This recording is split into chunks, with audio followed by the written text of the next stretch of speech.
I balanced the warm lasagna dish against my hip while clutching the apple pie in my other hand. Mason and Sophie trailed behind me, each carrying their own small offering.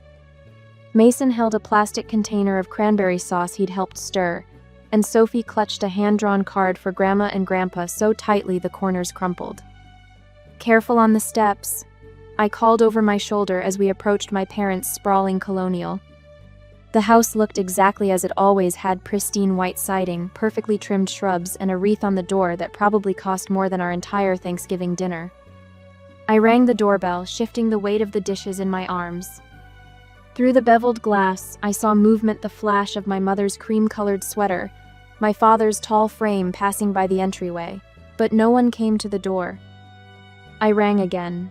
Nothing. "Why isn't anybody answering?" Sophie asked, her small voice uncertain. "Maybe they can't hear us," I said, though the chimes echoed loudly enough to reach every corner of the house. "Let's try the side door."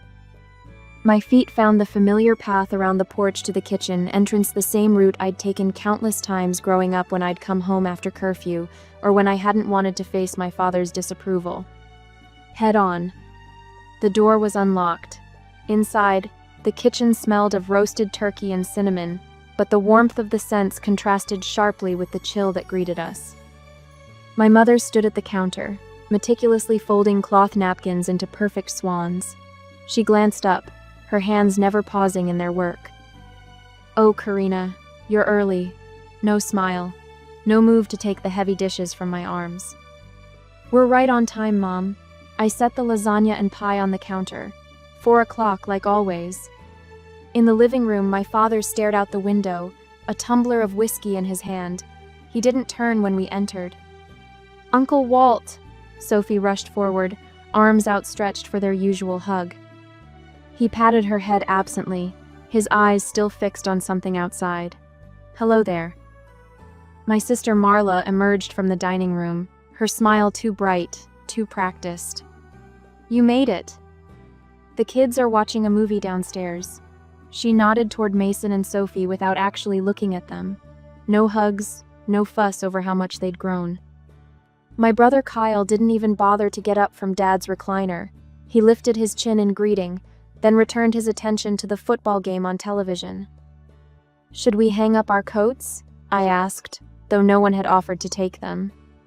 "Just put them anywhere," my mother said, waving vaguely toward the overflowing coat closet. Something felt wrong, more wrong than usual. I stepped into the dining room while the children reluctantly shrugged off their jackets. The table stretched long and elegant beneath the chandelier, meticulously set with my mother's best china, crystal glasses, and silver candlesticks. I counted the place settings. 10. Exactly 10. I counted again. 10 white plates, 10 wine glasses, 10 folded napkin swans. There were name cards tucked beside each plate. I found Marla's and her husband Robert's, my parents', Kyle's, the names of my aunt and uncle, my cousin Diane and her husband. 2 of Marla's 3 children. Not a single card for Mason, Sophie, or me. "Mom," I said, returning to the kitchen where she now arranged cheese on a platter, "there aren't enough place settings." She didn't look up. "What do you mean?" "There are only 10 places. There should be 13.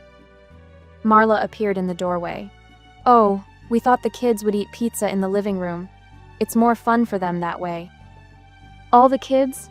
I asked, my voice unnaturally steady, because I noticed 2 of your children have seats at the table. My mother's hands faltered for just a moment. "Well, Brendan and Emily are older. They can sit still through a proper dinner." Sophie tugged at my sleeve. "Mommy, where are we going to sit?" The question hung in the air like a bell tolling. I glanced toward the garage door, where the folding chairs were always stored for large gatherings. The door remained firmly shut. "Good question, sweetie." I knelt down to her level, aware of my mother's eyes on us. "Where are we going to sit?" My mother cleared her throat. "Karina, don't make this difficult. We just thought it would be more comfortable this way." More comfortable? For whom? I thought of the lasagna I'd spent hours making, my father's favorite. the pie with the crust I'd crimped by hand while Sophie counted each fold. The tight budget I'd stretched to afford the ingredients. I stood up straight, no longer hunching my shoulders the way I usually did in this house. "Mom, where exactly are we supposed to sit?"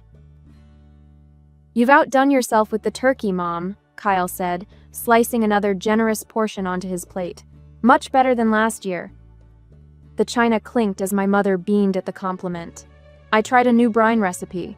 3 days of preparation." I shifted in the folding chair they'd reluctantly produced from the garage's metal frame, a stark contrast to the padded dining chairs everyone else occupied. My lasagna sat untouched at the end of the table, its cheese congealing under the chandelier light. "Robert closed that Westwood property last week," Marla announced, touching her husband's arm. "The commission was enough for our Cancun trip this spring." "Now that's something to celebrate," my father raised his glass. "Smart investing is what builds generational wealth." From the living room floor where they'd been banished with paper plates, Mason caught my eye. Sophie had barely touched her pizza, pushing pepperoni around in small circles. "How's the apartment working out?" Aunt Betty asked, her question directed at Meth's first acknowledgement of my existence in 30 minutes of dinner conversation. My mother answered before I could open my mouth. "It's temporary, of course. That neighborhood isn't where we pictured any Thompson ending up." "Weller," I corrected quietly. "We're Wellers now." My father waved his hand dismissively. "Paperwork doesn't change blood." "Speaking of paperwork," Kyle interjected, "Dad, did you handle that insurance claim for your medications? The premium went up again." My father's face tightened. "Don't remind me. Highway robbery, these pharmaceutical companies. 300 more a month now." I pressed my fork into the tablecloth, leaving 4 tiny indentations. $300, exactly what I'd transferred to his account last Thursday, labeled "Dad's Meds," as always. "At least you're covered," Marla said. "Not everyone has family to help when Medicare falls short." Robert glanced between us. "I thought the supplemental plan covered most of it?" An uncomfortable silence fell over the table. My mother busied herself rearranging cranberry sauce on her plate. "Karina handles some of the paperwork," my father finally said, not meeting Robert's eyes. "Paperwork." The word escaped my lips before I could catch it. "Is that what we're calling it now?" Mason appeared at my elbow, plate in hand. "Mom, can we go soon? Sophie doesn't feel good." My sister frowned. "The kids are fine in the living room. We haven't even had dessert." "Actually," Robert said, setting down his napkin, "I've been meaning to ask who's been covering Emily's dance tuition. The studio said it's been paid through December, but I know we haven't sent anything since August." Marla's cheeks flushed. "We can discuss that later." "It's already paid," I said, looking directly at Robert. "I set up automatic transfers. 500 every month since Emily mentioned wanting to quit because of money problems." Robert's fork clattered against his plate. "You've been paying my daughter's tuition?" "Among other things." The words emerged calm and steady, surprising even me. "Karina," my mother warned, "this isn't the time." "When would be the time, Mom? Between Kyle asking for small loans that never get repaid and Dad's medications and your property tax payment I covered last quarter?" Sophie appeared in the doorway, her small frame silhouetted against the living room light. "Mommy, I want to go home." My father cleared his throat. "Nancy, maybe bring out that pie now. Karina, your girl looks tired. Maybe it's past her bedtime." "My girl has a name," I said, standing up. "And she's right. We should go." "Now wait just a minute," Kyle leaned forward. "You can't just drop hints about helping out and then leave dramatically. Paying a water bill here and there isn't exactly saving the family." A strange calm washed over me. Mason pressed against my side, his small hand finding mine under the table. Across from me, Aunt Betty's fingers squeezed my wrist in silent solidarity. $2,327, I said. The table went silent. That's what was left in my account last month for this family. Every month for the past year. I met each pair of eyes around the table.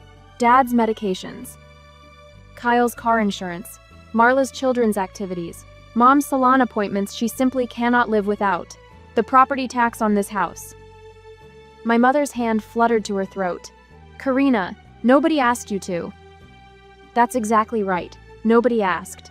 You expected it. Every month from my single mother budget while you put out 9 place settings at your table. But you've always helped us, my mother whispered, panic edging her voice. That's what family does. I gathered my purse and stood. Mason immediately moved to help Sophie with her coat. You know what I realized today? I slid the chair back under the table with deliberate care. I was always there. You just didn't see me until I stopped showing up. My father half rose from his seat. Now wait a minute, Karina. We've always appreciated everything you... No, I interrupted, the word hanging in the air between us. You haven't. I took both children's hands, warm and small and real, and walked toward the door without looking back. Behind me, the sounds of hurried whispers and moving chairs faded as I stepped into the cool evening air, breathing freely for what felt like the first time in years. An hour later, the apartment door clicked shut behind us with a finality that seemed to seal off the chaos we'd left behind. I leaned against it for a moment, still clutching my purse with white knuckles, as if someone might try to force their way in. But there was only silence, blessed, uncomplicated silence. Mason kicked off his shoes without being asked, a small act of relief that spoke volumes.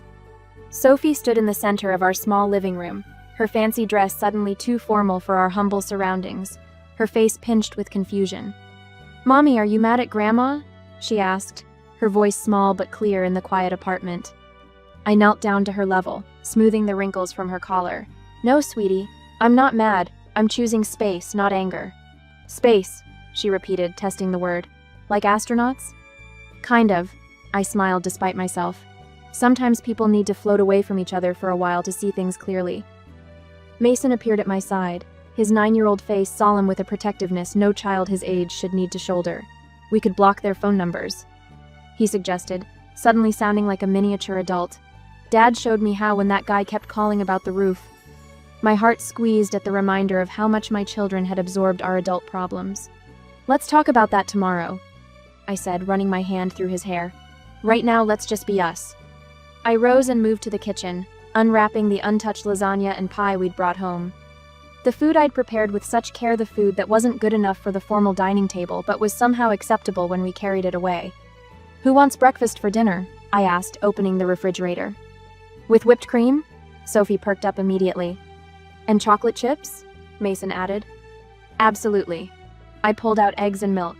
And you know what? Let's eat it on the good plates. The good plates were nothing special, just a matched set of blue stoneware I'd splurged on when we first moved in, but we usually saved them for birthdays and special occasions. Tonight felt like both an ending and a beginning that deserved commemoration. We ate pancakes piled with whipped cream and chocolate chips on the pull-out couch, watching an old movie none of us really followed.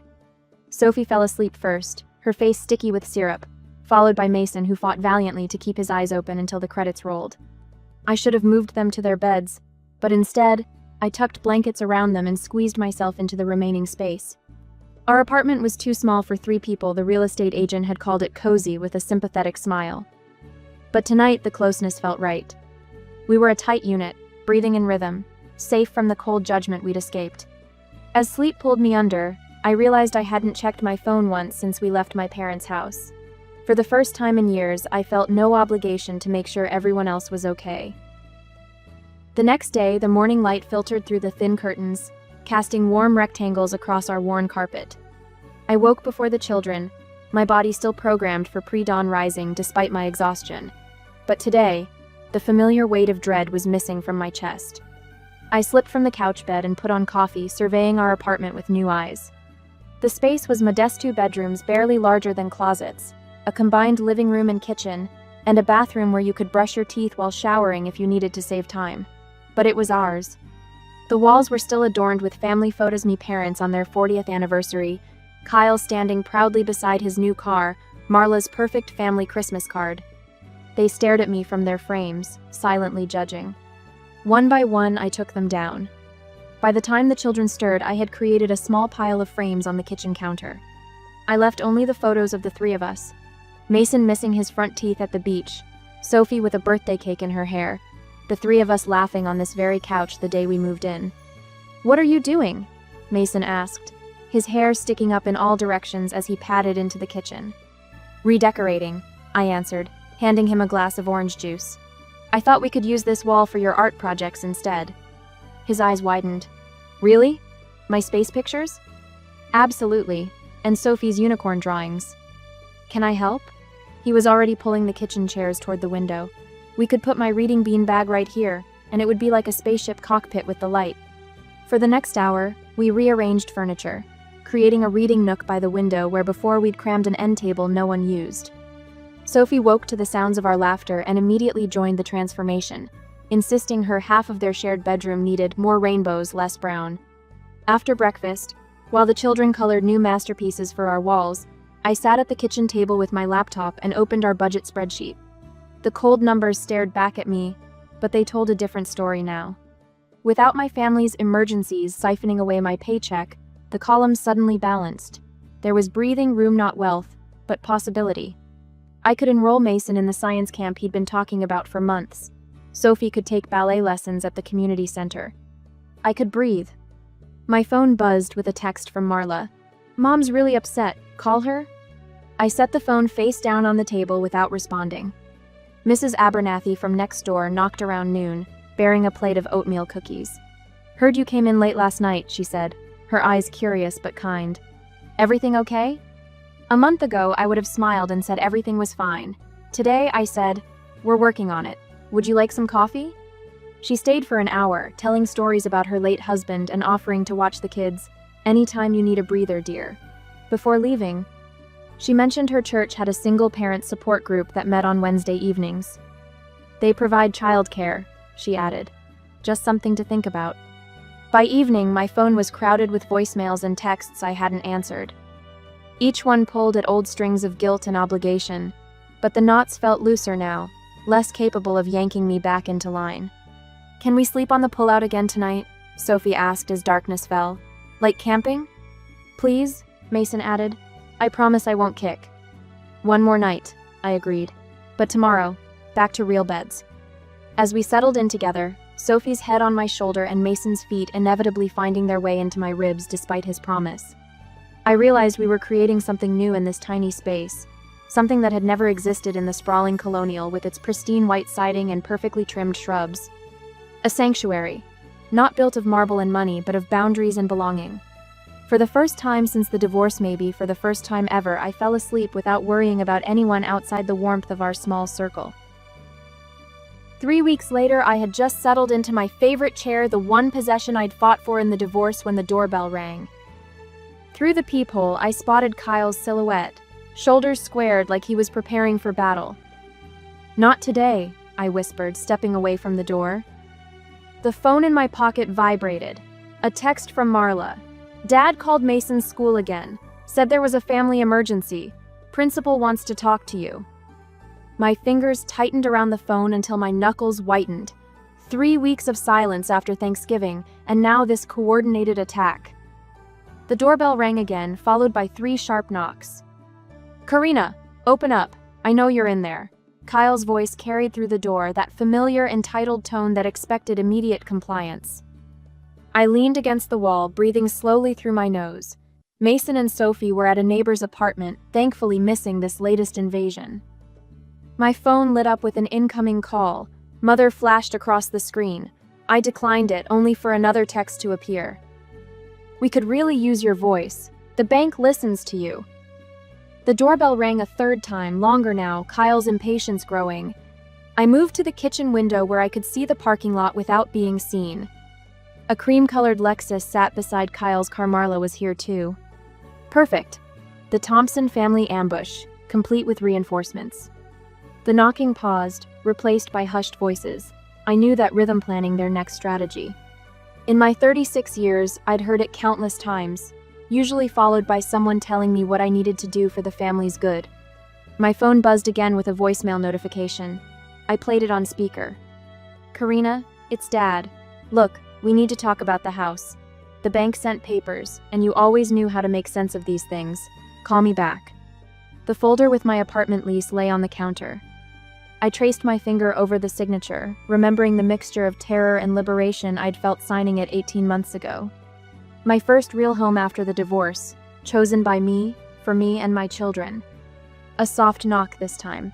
Karina? Marla's voice, gentle where Kyle's had been demanding. Please, just 5 minutes. I moved to the door, resting my palm against it. What do you want, Marla? A pause. It's about the house. Mom and Dad might lose it. That's unfortunate, I said, surprised by the steadiness in my voice. Kyle made a mistake with some investments. He thought he could fix things before anyone noticed. Crypto? I asked, already knowing the answer. How did you... He tried to get me to invest last year, said it was guaranteed money. Another pause. He took out a second mortgage, without telling Mom and Dad. The living room window framed the small park across the street where Mason and Sophie played on weekends. We could see it from our dinner table and watch the seasons change in the old oak trees. Our tiny sanctuary. I'm sorry to hear that, I said, meaning it despite everything. Can we come in? I brought the paperwork. You're so good with the bank people, Karina, they listen to you. A bitter laugh escaped before I could stop it. They listen to me because I keep my financial promises, Marla. Please, her voice cracked. Just talk to the lender. I stepped back from the door, wrapping my arms around myself. For 20 years, I'd been the family fixer. Medical bills, mortgage payments, tuition costs all handled quietly by Karina, while everyone pretended not to notice. Kyle's voice returned, lower now. Come on, sis. One phone call. That's all we need. I walked to the bookshelf where Sophie's latest drawing hung in a dollar store frame, 3 stick figures holding hands beneath a rainbow. Our family, written in wobbly letters across the top. Nancy's handwritten note had arrived yesterday. We could really use your voice. The bank listens to you. Not, we miss you, or, we're sorry. Just another request for service. Karina? Marla again. Mom's crying every night, Dad's not sleeping. I pressed my forehead against the cool wall. Part of me's part that had spent decades trying to earn their approval to open the door, to take the folder, to make the calls. But Sophie's words from last night echoed in my mind. I like our home, Mommy. It's quiet here. The doorbell rang again, this time holding steady, an unbroken demand for attention. I straightened my spine and walked to the door, opening it just enough to see their faces. The bank doesn't need to hear from me, I said, looking directly into Marla's eyes. They need to hear from Kyle about the $15,000 he withdrew last month. Kyle's face paled. How did you... I'm still on the alert system. Every withdrawal, every missed payment, all this time you thought I wasn't paying attention. We're family, Marla whispered, clutching a thick manila folder. Yes, I agreed. We are, and I'm no longer the family's emergency plan. I closed the door gently, turned the deadbolt, and for the first time in my adult life, I didn't feel a shred of guilt for choosing my own sanctuary. 2 days later, I heard the knock just as the rain intensified, hammering against our apartment windows like nature's applause for the storm brewing inside me. Mason and Sophie looked up from their puzzles spread across our small coffee table, eyes wide with unspoken questions. Keep working, I said, smoothing Sophie's hair. Let's see who's visiting so late. Through the peephole, my father's tall frame waited, shoulders hunched against the downpour, hair plastered to his forehead. No umbrella, no Nancy. Just Walt, soaked and somehow smaller than I remembered. I opened the door but stood blocking the threshold. Dad? Water dripped from his jacket onto our welcome mat one Sophie had painted with sunflowers last month, replacing the faded Thompson family rug we'd brought from the old house. Karina. His voice sounded rough, unused. May I come in? The children appeared behind me, Sophie clutching the puzzle piece she'd been holding, Mason standing slightly in front of his sister, chin lifted exactly the way mine had been at the dining table that night. It's okay, I told them, stepping aside. Grandpa's just visiting. Walt entered our apartment for the first time, his eyes cataloging everything: the pull-out couch where we sometimes slept together during thunderstorms, the bookshelf overflowing with library books, the kitchen table with 3 mismatched chairs, not poor, not fancy, just ours. Nice place, he said, but the words fell flat between us. You're wet. Let me get you a towel. I retreated to the bathroom, pressing my palms against the cool sink for 3 deep breaths before returning with our second-best towel.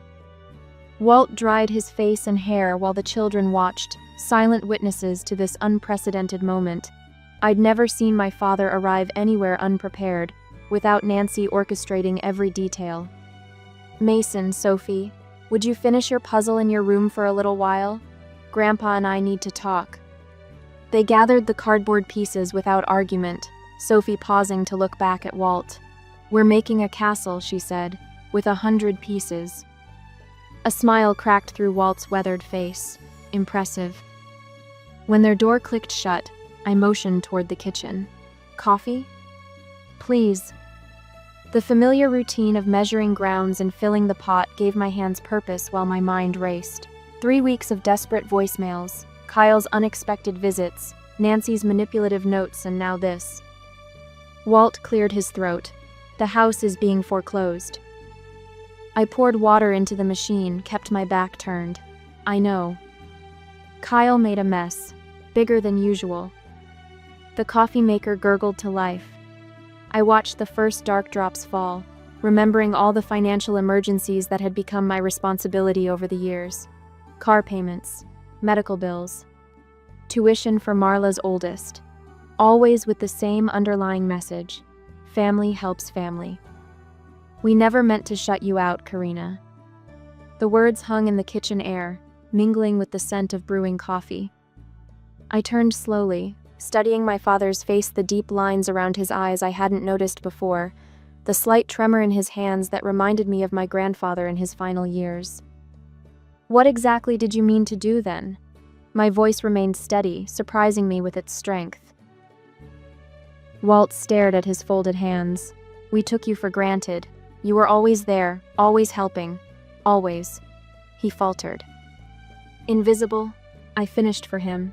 "Except when you need money." He didn't deny it. The rain pounded harder outside, creating a rhythm to our painful dance. "My father did the same to me," Walt said quietly. "Expected everything, acknowledged nothing. I swore I'd never." His voice broke. "And here we are." I poured 2 mugs of coffee, sliding one across the table. "Here we are." Walt wrapped his hands around the warmth. "Can we start over?" The question I'd been waiting for, dreading. The same question that had kept me awake for 3 weeks, rehearsing answers that dissolved by morning. Relationships need to be reciprocal. The words came out clear, practiced, but not rehearsed.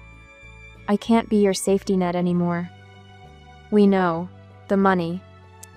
"It's not about money." I cut him off. "It's about seeing me, seeing us." I gestured toward the children's room. "We weren't even worth extra chairs at Thanksgiving." Walt flinched. "Nancy thought." "This isn't about what Nancy thought, or what Kyle needs, or what Marla wants." I leaned forward. "This is about my children walking into their grandparents' home and learning they don't matter enough for a place at the table." Rain streaked down our window, blurring the streetlights outside into watery stars. I watched my father's reflection in the glass, his head bowed under the weight of truth. "I love you," I said softly, "but I love my children, and myself too." He nodded slowly, a tear tracking down his weathered cheek. "What do we do now?" "Now," I sighed, "now you finish your coffee. You meet my terms for any future relationship, respect for my home, my boundaries, my children.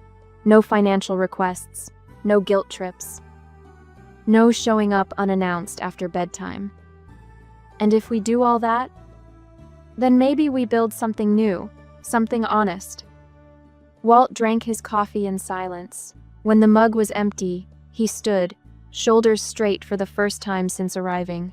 "You're stronger than I ever was." I had to be. At the door, he paused. "Your mother misses you, in her way. Her way isn't enough anymore." After he left, I stood in the center of our living room, looking at the walls where family photos once hung. Tomorrow I will take down the last of them. Replace them with the children's artwork, with snapshots of our park days and library adventures. Our real life. Through the thin walls, I heard Sophie's laugh, bright, unworried. Mason's deeper voice explaining some puzzle strategy. They didn't need a big house or a perfect family. They needed truth, respect, boundaries. So did I. The rain gentled outside as I wiped away tears I hadn't realized were falling. Not tears of regret or anger, but of something cleaner, grief for what had never been, relief for what could now become. Tomorrow we will build our wall differently, not to keep others out, but to define what belonged within. A year later, I smoothed the wrinkles from my favorite burgundy tablecloth, the one I found at a church rummage sale last spring. Our modest dining table gleams with the careful polish Mason applied yesterday. Something about the afternoon sunlight streaming through our apartment windows makes everything look warmer, more inviting. "Do you think they'll actually come?" Mason asks, placing the last fork with precision that betrays his nervousness. "They RSVP'd," I answered, adjusting a napkin. "And this time they know exactly where they'll be sitting." Sophie bursts from the kitchen, her cheeks flushed. "The pie smells ready." A year has passed since Thanksgiving, when I discovered we weren't worth placing settings at my parents' table. A year of reclaimed weekends, replenished savings, and slowly rebuilding on my terms. The apartment walls no longer feel temporary but lived in, marked with height measurements and crayon masterpieces. The doorbell rings. Sophie freezes mid-step. Mason's shoulders stiffen. I take a deep breath and catch my reflection in the hallway mirror. Straight posture, clear eyes, no hunching today. "Ready?" I ask my children. They nod, forming a small, united front behind me as I open the door. My parents stand in the hallway, looking smaller somehow. Mom clutches a poinsettia plant with a red bow. Dad holds a shopping bag with what appears to be wrapped presents inside. "Hello," Mom says, her voice lacking its usual crisp authority. "We found parking right away." "The security guard was very helpful," Dad adds, his eyes darting past me to the children. "Welcome," I say, stepping aside. "Please come in." They hesitate at the threshold, these people who raised me in a house 3 times this size. Dad enters first, bending slightly as if the standard ceiling might be too low. Mom follows, her gaze sweeping our living room in a quick assessment before she catches herself and smiles. "Something smells wonderful," she offers. "Turkey and apple pie," Sophie announces proudly. "I helped with both." "Did you now?" Dad kneels to Sophie's level, something I've never seen him do. "I bet they'll taste extra special then." Mason watches this exchange with guarded eyes, staying close to my side. "We made place cards," he says, "so everyone knows where to sit." A flash of understanding crosses Mom's face.